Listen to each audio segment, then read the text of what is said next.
Greetings everyone, welcome back to another episode of Human Resources in History. This podcast aims to offer insights from 7,000 years of human history to help modern human resource practices. I am your host Makoto, a data scientist and journalist. Hello everyone, I'm Jin, your co-host. I'm an HR professional and I love history. Jin, so this is our third episode, right? Yes. Which topic are we talking about today? Today we will talk about an ancient civilization. Can you think of any examples? Yeah, I think I know Mesopotamia, right? And Egypt. I think there's another civilizations around, in China, of course, right? It has a long history. What else? Yeah, some civilizations in modern day Iraq. I don't know how to call it, but... Well, Iraq, Iran, that area is more like Mesopotamia, but another one is in near India. Oh, okay. Indus civilization, right? Yeah, and then what, two more? Two more? Another Are there two? two more? There are four ancient civilizations as we know of.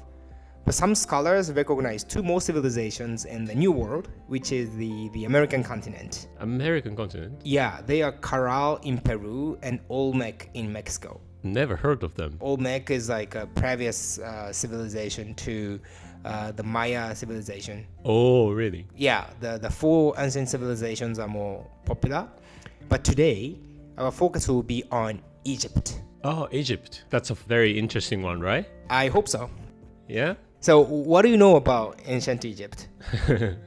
I was waiting for that because I know you like testing my knowledge every time. Yes, as usual. Yeah, so basically, for me, the ancient Egyptian people are the first people on Earth who started using emojis. Okay. You know what I mean, right? Hieroglyph? Yeah, hieroglyphs. Uh-huh. So look, when I went to the British Museum, there was a coffin from ancient Egypt and it had lots of hieroglyphs engraved on it. And I was checking it because it looked very interesting. And I realized that I was able to read it. Whoa.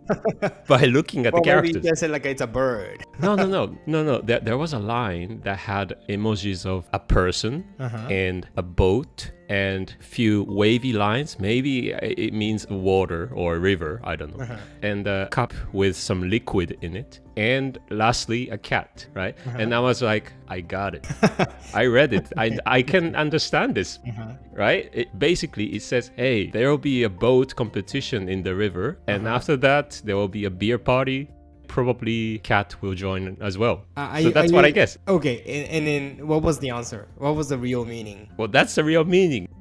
Are you sure? No. Okay. Well, the thing is, I don't think the logic is that easy. Because, yes, some symbols represent a specific meaning, right? But on the other hand, some symbols represent sound. Oh, okay. So it's like a combination. So maybe the cat part might be a just consonant or something like that. Like meow or something. Probably not. It might not be that simple. Okay. Anyway, yeah, I know it's a very interesting topic to talk about hieroglyphs, but yeah, is it the only one thing that you know all about? Of course right? not. What else do you know? So jokes aside, they are of course famous for things like pyramid, mummy, mythology, and Nile's River. Many things, right? It's definitely one of the places that I cannot die before visiting. Well, you're not far. You're not far from there. Oh, physically, yeah, right. It's not so far from Croatia. So yeah, as you said, there are many things, and we will highlight the pyramids today. Yeah, and there are a lot of insights HR people and leaders can draw from pyramids. But first, let me guide you through a brief overview of ancient Egypt. Ancient Egypt's history spans over almost 4,000 years, starting around 3,100 BCE with the unification of Upper and Lower Egypt under the first pharaoh. Pharaoh is kind of like king, right? Until the moment when Emperor Justinian abolished the Diocese of Egypt in 538. In between, there are early dynasty period, the Old Kingdom, the Middle Kingdom, the New Kingdom, late period, Hellenistic Egypt, and Roman Egypt. Okay, there are many kingdoms. It's almost 4,000 years, right? And then of course, there are several prominent historical figures in these periods. Do you know some of them? I'm sure you know. I know one, Cleopatra. Yes, exactly. I think it's well known that Caesar had a kind of like love affair Yep. with her. Yeah, it's a famous story. Yes, exactly. But not only them, but Alexander the Great, he conquered Egypt in the late period. And his conquest led to the birth of the Ptolemaic dynasty. Okay. Actually, the Cleopatra the Seventh, she's from this dynasty. And the last one, actually. And also Ptolemaic dynasty and Hellenistic period, which was heavily influenced by the Greek culture. Right. So this civilization was one of the most stable and long-lasting in human history, renowned for its incredible achievements in various fields, including architecture, art, and governance.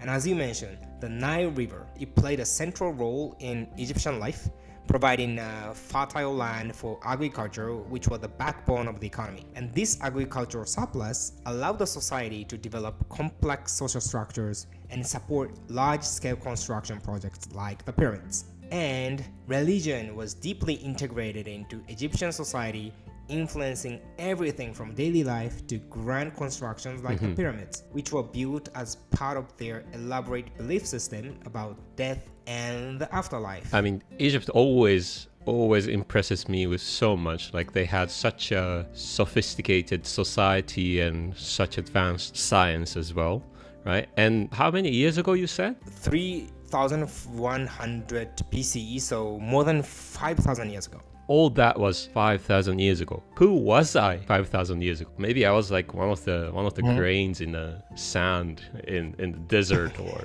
Yeah, hopefully. hopefully in a Sahara desert. Yes. Okay, so that was all 5,000 years ago, right? What did people's lives look like? So, firstly, the Egyptian society was very hierarchical, with the pharaoh at the top, followed by nobles, priests, scribes, craftsmen, farmers, and laborers. Okay. Right? But most Egyptians were farmers, living in simple mud bricks houses and walking the land which belonged to the pharaoh, nobles, and temples. And religion pervaded all aspects of life, with the numerous gods and goddesses influencing the natural and supernatural world. This belief system was a unifying factor across the different layers of a society. As I mentioned, death and afterlife and these kind of things are very important, and which actually play a very important role in the construction of pyramid. But anyway, last but not least, the artistic and architectural skills of the Egyptians were unparalleled, leading to the creation of intricate jewelry, pottery, and monumental structures. So I guess all these aspects have something to do with the pyramids, right? Especially the religious part. Exactly, that's why I mentioned this. And the pyramids were built for the pharaohs, right? But for me, it's not clear yet who they were, the pharaohs, and what kind of people they were, right? Can you tell me? Right.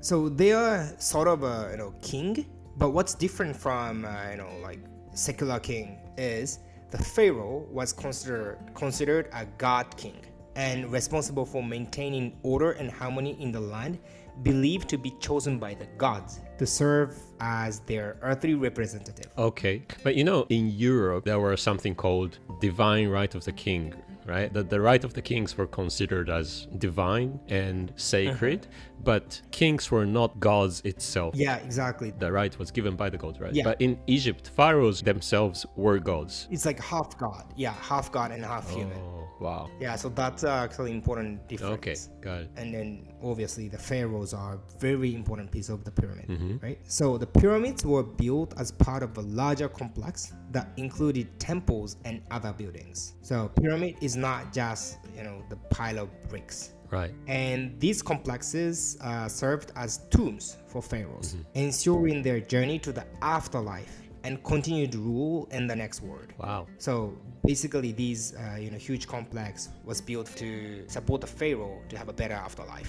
And the construction of pyramids was a national project in a way that symbolized the pharaoh's power and the prosperity of the nation. And it was also a way to mobilize and unify the populace around a common goal. And the most famous pyramid, you probably know, the Great Pyramid of Giza, was built for Pharaoh Khufu. I think it's one of the famous pharaoh because of the Pyramid of Giza. And the construction was an incredible feat of engineering and labor. I'm going to explain later.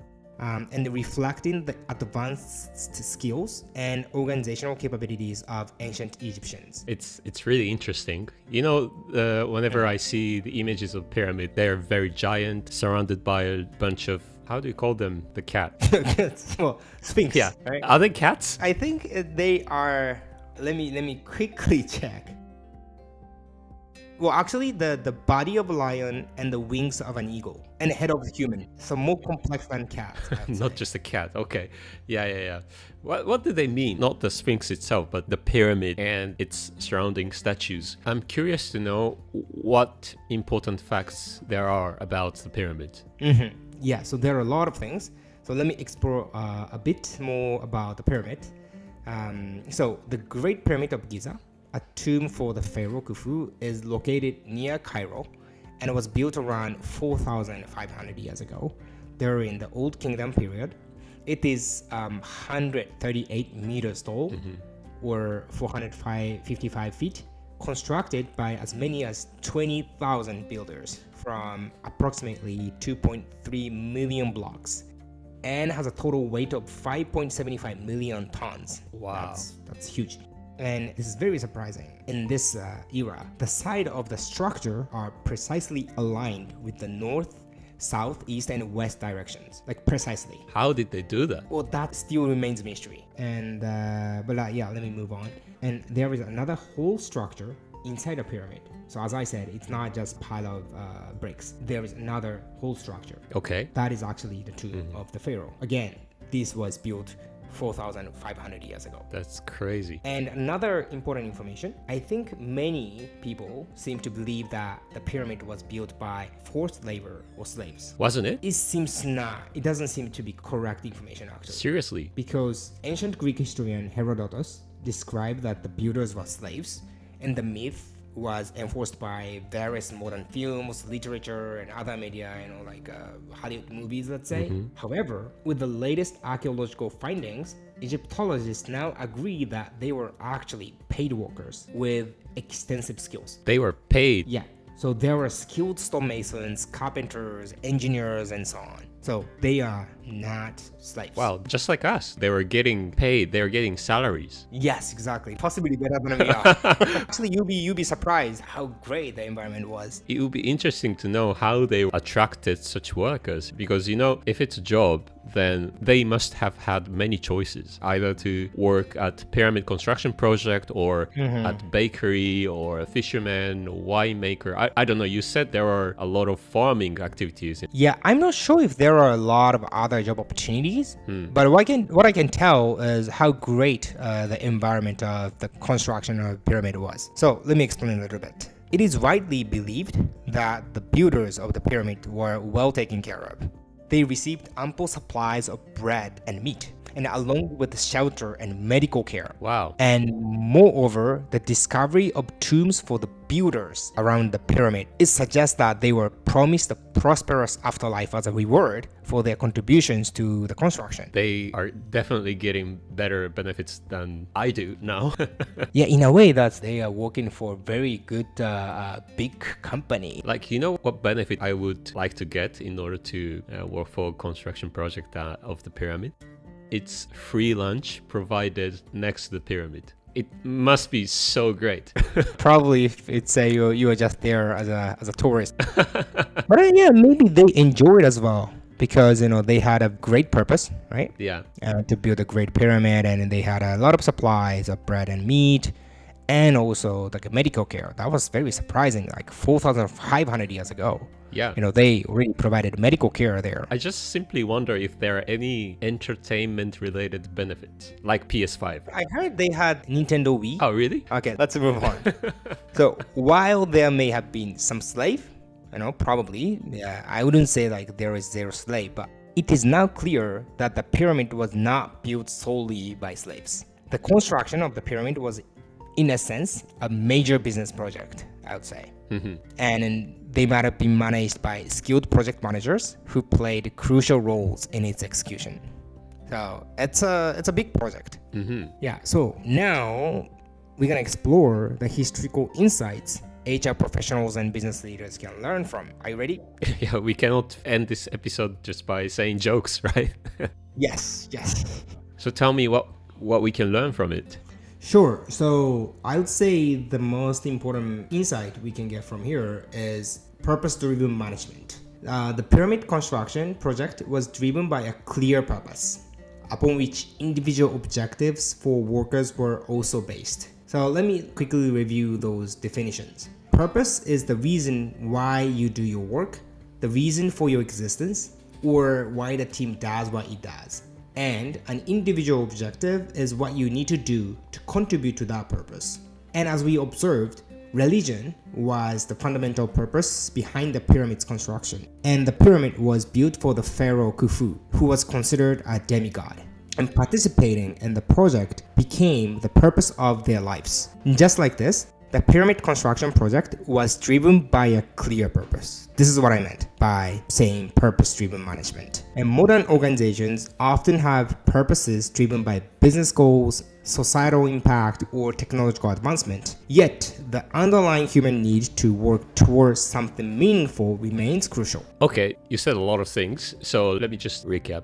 The purpose is something greater and for longer term, and individual objectives are more like what to do, daily tasks translated, trickled down from the purpose. Is that correct? Yes, I think it's right. In the case of the pyramid construction project, purpose was... The main purpose Yeah. was to build the great pyramid of all time for the pharaoh Khufu. The builders, the pyramid builders, worked every day to achieve this goal collectively. Right. And from here, you're saying that setting a clear purpose that is bigger than yourself is important. Yes, exactly. Not just, to eat good meat. That's not enough. So it's important to have a clear purpose that is bigger than yourself when it comes to purpose management. In the construction of the pyramid, it's crucial to note that the builders' daily tasks were directly linked to a significant purpose, which is building the greatest pyramid of all time, as I mentioned. And to achieve this, they were encouraged to refine their skills. And favorable working conditions were provided. Right. So it sounds like a very good workplace. They provide the workers a good working places, like, offices. Okay, there are no offices, but good environment, Yeah. good tools maybe. And then also they were encouraged to improve their skills. Yes, exactly. So they had a clear purpose. To achieve that, they have their daily objectives, and the good environment was provided. So it sounds like it's simple, but very good working place, right? I would leave a very nice review on Glassdoor. I'm sure they had a very good review. Highly recommended. Yeah, exactly. I'm sure that there are a lot of difficulties as well. But to build such a great monument, if they don't have any joy or passion, I don't think they can build such a great thing. Oh yeah, definitely. Yeah. That's for sure. I think that I wouldn't say everyone, but many builders, they know what they are doing. They know actually contributing to the greatest pyramid of all time. And it's kind of, this situation reminds me of this popular story about 3 stonecutters. I'm sure that you have heard about this. It goes something like this. A traveler came upon 3 men working, and he asked the first man what he was doing, and the man replied that he was laying bricks. And then the traveler asked the second man the same question, and he said he was putting up a wall, not just laying bricks, but building a wall. And then the traveler approached the third man and asked what he was doing, and he proudly stated that he was building a cathedral. So basically, they are doing the same things, but perspectives toward what they are doing were very different. Oh yeah. So I believe the builders of the pyramid might have expressed a similar sentiment, like, I am building the best pyramid, not just moving bricks or cutting bricks. And I believe they really loved the pharaoh. Well, I'm not sure, but Yeah, I'm not sure either, but they believe that they can have a very good afterlife. indeed, I think it's very hard to conceive that such a magnificent artifact as the Great Pyramid was a product of slavery, right? So now it leads me to wonder how relevant the construction of the Pyramid of Giza is to contemporary HR practices. Yes, so there are some compelling contemporary arguments and data to consider to see the relevance to the contemporary HR practices. So Daniel Pink, in his renowned book Drive, The Surprising Truth About What Motivates Us, he posits that purpose is a crucial element of motivation. alongside autonomy and mastery. And he suggests that individuals who understand the why behind their efforts tend to be the most hardworking, innovative, and satisfied. And there are several data. EY, one of the big four consulting firms, published a report indicating that growing companies usually have a clear articulated purpose, whereas declining companies often lack one. Additionally, Deloitte, another one of the big four consulting companies, highlights that mission-driven companies experience 30% higher levels of innovation and 40% higher levels of retention compared to their counterparts. These insights underscore the significance of purpose in modern organizational strategies. That's a very big difference. Yeah. Probably makes sense, but I need to convince myself, right? Do you know any actual companies that has a good purpose-driven management strategy, management practice? I have one company in my mind. Do you know this American retailer of outdoor recreation clothing? Can you think about Patagonia? Yes, exactly. Thank you very much. Oh, bingo. So their purpose statement is build the best product, cause no unnecessary harm, use business to inspire and implement solutions to the environmental crisis. It's a very good purpose statement. But what's great about them is they actually integrate this purpose into their objective setting and day-to-day operations. So let me explain some of them. Right. So their products have to be functional, durable, repairable, simple, easy to care for, and so on. This value is reflected on their design and production of the clothing. I mean, their clothing items are very famous for its durability. Yeah, exactly. So we know it, right? Yeah. So this purpose statement is not just fine, beautiful phrases. And also, they weigh quality over on-time delivery. And it's very low cost. I mean, of course, it's not cheap, but compared to the quality, they achieved quite low cost. And they use fair trade certificate materials. And in terms of marketing, they communicate a whole story of their products instead of providing a short nudge to catch customers' attention. So that means they don't do 5-10 seconds Instagram ads or something like that. They really communicate about their products and whole story of it. And it's interesting, they don't financially leverage. They don't have debt. And they allow employees to work flexible hours based on trust. Wow, that's so appealing. So there are many things to highlight. But Patagonia's success extends beyond financial metrics. So I worked in fashion before, right? In the fashion industry, everybody knows and everybody is impressed by their purpose-driven management and its actual realization in the operations. So it's a well-known fact. Yeah. So their impact on business ethics in the fashion industry, at least, is significant. And even outside fashion industry, many people know, like you knew it. So if you're interested, I suggest you to read this book called Let My People Go Surfing by Yvon Chouinard, the company's founder. I'll check it out, definitely. And you're saying that not because we want sponsorship from Patagonia, right? You did the research. Yeah. They're all true. Yeah. Well, I also thought that probably would be Patagonia because I like their clothes and also their corporate statement. It appears that their purpose really extends beyond just the statement, right? As you explained. And it seems to resonate in everyday conversations within the company. I believe this is a practice that more companies should follow. I agree. And especially for HR and business leaders looking to integrate their purpose into day-to-day work. I don't think that easy. So, Jin, what do you say that what kind of activities would you actually suggest for implementing this purpose-driven management? Yeah, so like actual call to actions, right? Actual activities that any companies can implement. So there are various methods that I can think about to embed your organization's purpose into daily operations. One effective approach is through manager-employee conversations. This is often referred to as one-on-one conversations. The concept of one-on-one conversation is not new, but I'm going to explain precisely how it can be used to strengthen the sense of purpose. Right? Okay. So before that, for clarity, a one-on-one conversation in the HR context typically involves a dialogue between a manager and an employee. And these meetings can vary in format, but generally they revolve around discussing daily tasks, addressing and preemptively identifying issues, and providing bilateral feedback.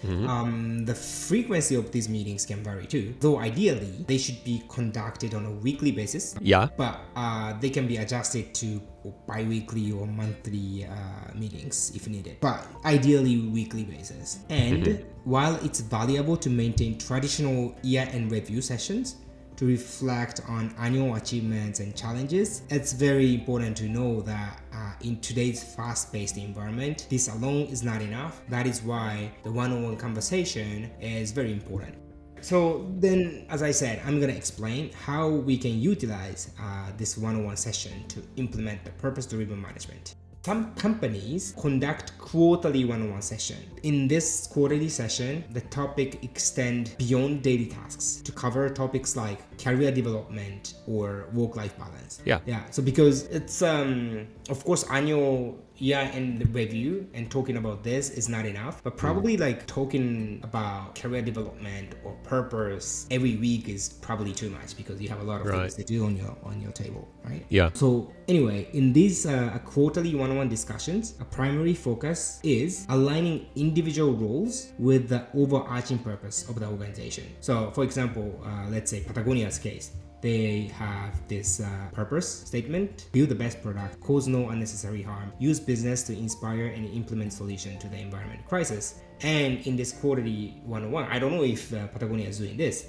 but managers and employees can discuss how their daily tasks can accommodate this purpose. In a way, in these meetings, they align the day-to-day work with this purpose. So again, I don't know if Patagonia is doing this, okay? But some companies implemented this quarterly conversation to discuss the purpose, focus on this kind of non-day-to-day tasks. Right. Then I have a question to you, Makoto. So you led the team before, and did you conduct one-on-one conversations? And if so, how did you do it? Yeah, in my previous company, every team leader was doing one-on-one conversations as far as I know. It was kind of like a standard format. So I was doing the weekly one. And well, the main purpose of the weekly one-on-one conversation was just to check in if everything's going okay. Because everyone in my team had quite a lot of client works, and for each client, I needed to make sure that they were committed to providing the high quality service. So checking up with how they are doing, I was using weekly one-on-one conversations.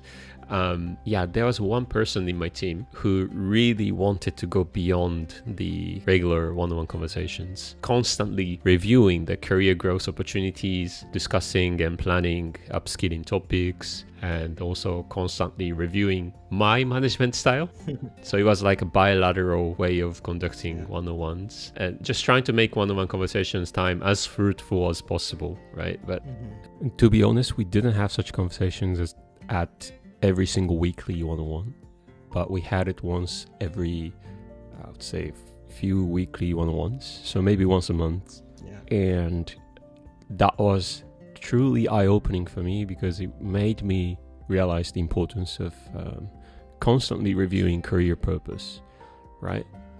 Unlike quarterly or yearly review session where we kind of put ourselves in an awkward situation and we get nervous because everybody in the meeting is being reviewed, right?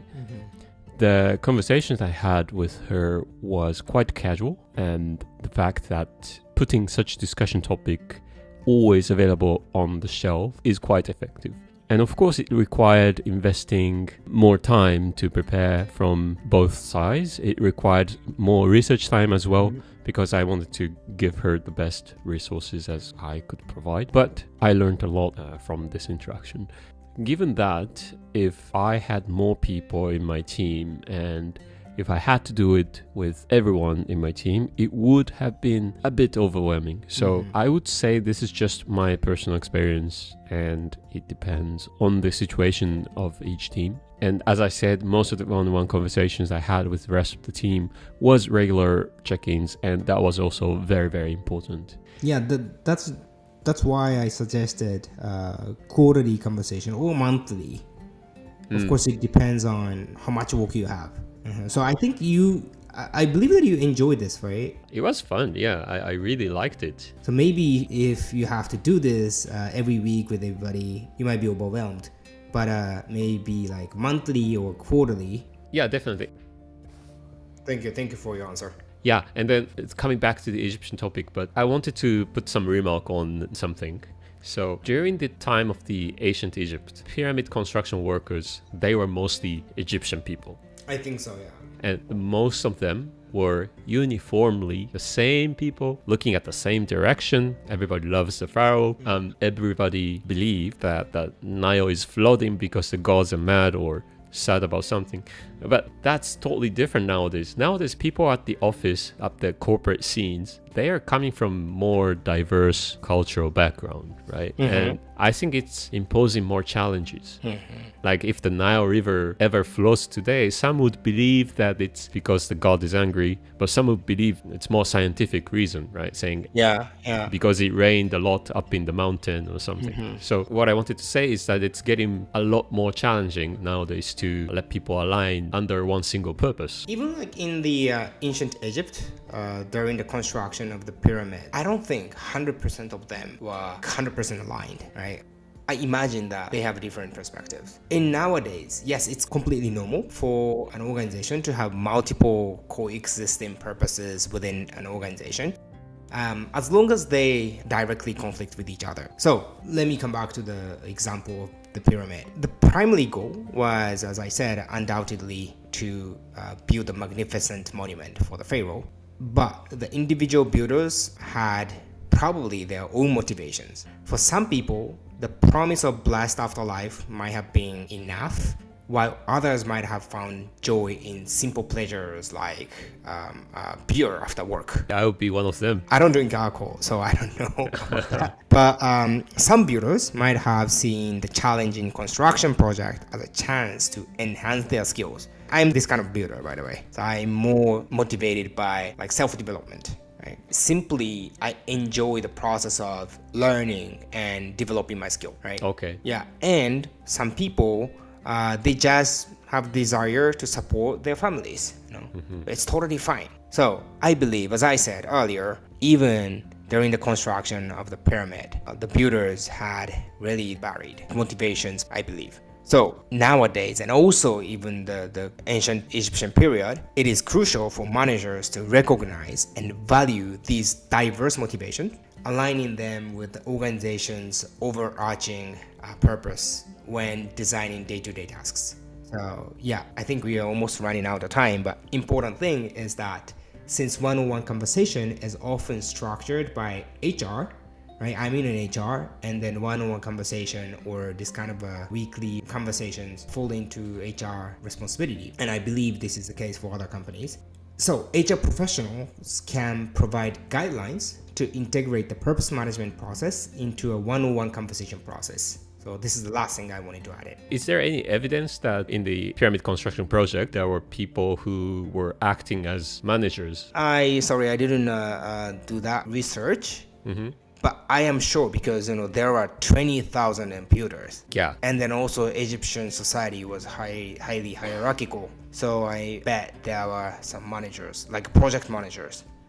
Without that, it would have been impossible to build such a great monument. I would be so much interested in looking at how they were managing day-to-day tasks and monitoring the progresses and stuff like that. I don't think they used any like IT tool or anything like that. Can you imagine that they didn't have any tool? No, I mean, that's unimaginable. I cannot do anything without using any tools. It's really beyond my imagination, but it happened 5,000 years ago.